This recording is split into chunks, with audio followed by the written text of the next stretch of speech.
বিশ্বজুড়ে ছড়িয়ে পড়ছে হিন্দু ধর্মের আলো। নবরাত্রি হোক কিংবা গণেশ উৎসব, ভক্তরা নিজেদের আস্থা অনুযায়ী বিশালাকায় সব প্রতিমা নির্মাণ করান এবং শ্রদ্ধার সঙ্গে তার আরাধনা করেন। এখন শুধু ভারত নয়, বিদেশিরাও সমানভাবে পূজা অর্চনা করছেন। আজ আপনাদের এক এমন প্রতিমা দেখাতে চলেছি যা দেখলে সবাই অত্যন্ত গর্ববোধ করবেন, কারণ এটা বিশ্বের সবচেয়ে উঁচু প্রতিমা। কিন্তু এটা ভারতে নয়, বিদেশে বানানো হয়েছে। সবাই কমেন্টে জয় মা দুর্গা লিখতে ভুলবেন না।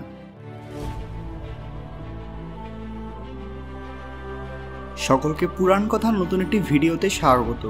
আজকে আপনারা জানবেন পৃথিবীর সবচেয়ে উঁচু প্রতিমা। ভিডিওতে এগোনোর আগে সবাই পুরাণ কথা অফিসিয়াল চ্যানেলটি মনে করে সাবস্ক্রাইব করে নেবেন।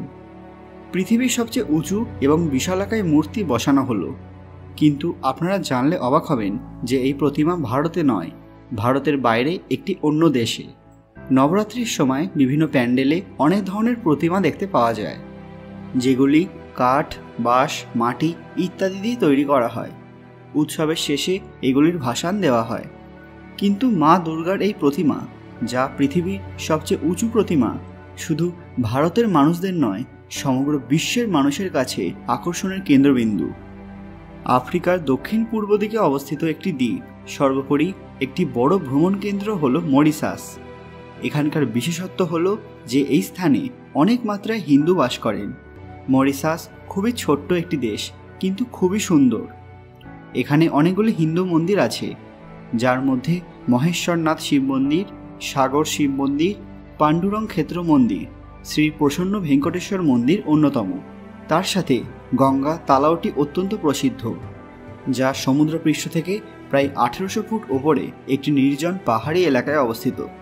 এরই কিনারায় 2017 সালে উদ্বোধন করা হয়েছিল মা দুর্গার সেই দিব্য প্রতিমা।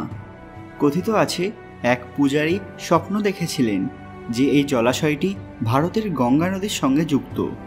পরের দিন তিনি অনেককে নিয়ে সেই ঝিল খুঁজতে বেরোন। এরপর সেই জায়গা খুঁজে পেতেই এর মাধ্যমে মরিশাসের মানুষরা গঙ্গা নদীর সান্নিধ্য লাভ করেন। তখন থেকেই এই ঝিলকে অত্যন্ত পবিত্র বলে মনে করা হয়। হ্রদের নামকরণ ভারতের পবিত্র গঙ্গা নদীর নাম অনুসারেই করা হয়েছে। প্রত্যেক শ্রদ্ধালু এখানে স্নানক্রিয়া করে থাকেন।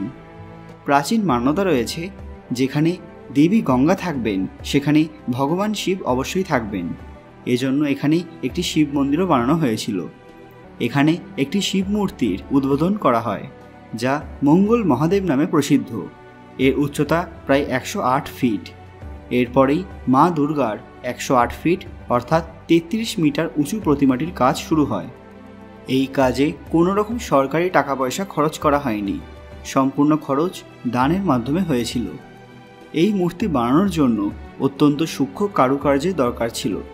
এজন্য ভারত এবং মরিশাসের ইঞ্জিনিয়াররা সবাই মিলে হিন্দু শাস্ত্র অনুযায়ী এই মূর্তি নির্মাণ করেছিলেন। এটা বানাতে 2000 ঘনমিটার কংক্রিট এবং 400 টন লোহা ব্যবহার করা হয়েছিল। এর অবস্থান ঠিক ভগবান শিবের মূর্তির কাছেই। এই জায়গাটি বর্তমানে ল্যান্ডমার্ক হয়ে গিয়েছে, অর্থাৎ যারা এখানে যায়নি তারাও এই স্থানকে চেনে। মরিশাসের মুখ্য পর্যটন কেন্দ্রগুলির মধ্যে প্রধান এই জায়গা। মরিশাসের জনসংখ্যা আনুমানিক 14 লক্ষ, যার মধ্যে প্রায় 50% বেশি মানুষ হিন্দু। ভারত এবং নেপালের পর মরিশাস এক অন্যতম হিন্দু দেশ।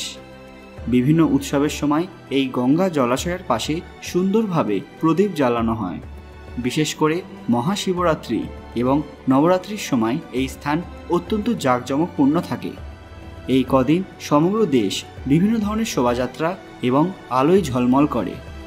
এই দেশে দীপাবলির সময় সরকারি ছুটি দেওয়া হয়। এখানে মরিশিয়ান, ইংরেজি, ভোজপুরি, হিন্দি, তামিল, মারাঠি, তেলেগু, উড়িয়া ভাষাগুলি প্রধান। এখানকার মানুষের খাদ্যাভ্যাস ভারতীয়দের মতোই।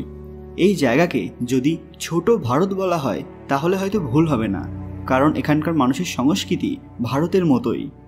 বন্ধুরা, আজকের খবরটি শুনে আপনাদের কেমন লাগলো? যদি একটুও ভালো লাগে তাহলে আজকের ভিডিওটিকে লাইক করবেন এবং অবশ্যই সবার সাথে শেয়ার করবেন। আর হ্যাঁ, ভক্তির সঙ্গে জয় মা দুর্গা লিখতে ভুলবেন না। জয় মা দুর্গা, হর হর মহাদেব। আরও এরকম অজানা তথ্য পেতে পুরাণ কথা অফিসিয়াল চ্যানেলটি মনে করে সাবস্ক্রাইব করে নেবেন। খুব তাড়াতাড়ি ফিরে আসবো নতুন একটি দরকারি ভিডিও নিয়ে। ততক্ষণ আপনারা এই ভিডিওগুলো দেখতে পারেন। ধন্যবাদ।